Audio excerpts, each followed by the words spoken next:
binalik imo to ay ginagpromisahan man imo nga balikat tayo nga balikat tayo nga pugan sa kada balik kung ang pawani man ara nga gastos ng gasolina pa kalibo panabas vice versa sa dili nga ginobra ka na kung nga nito sentimen.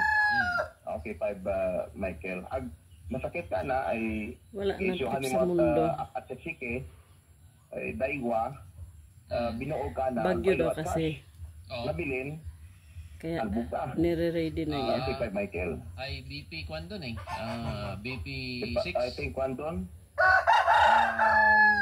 Republic Act 4885.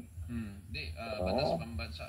Basta sige, sige. Basta doon eh. Batas pambansa numero 22 to in conjunction with the Republic Act 4885.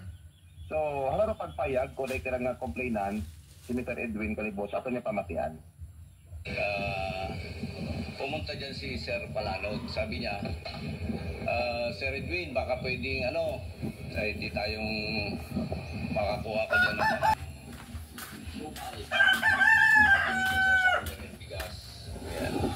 Pero kadalasan talagang kinukuha niya yung harina, Countess. Sabi niya, bali maging tayo, utang bayad. Consignment? Oo, consignment.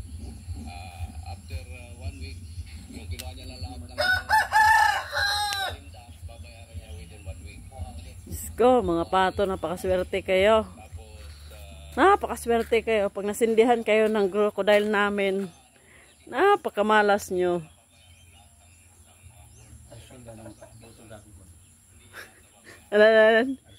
Arson.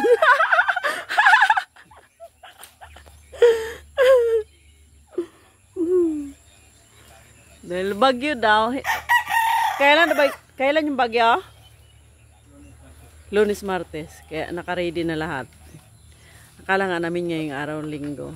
Hindi pala. Kasi sabi ng aking sister-in-law, may bagyo na parating.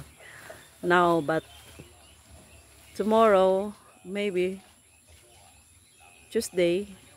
Kaya ayan. Nire-ready niya. Baka na mabasa yung mga pato niya. Karos. Saka yung ano niya, yung baboy niya. Baka ba daw malamigan.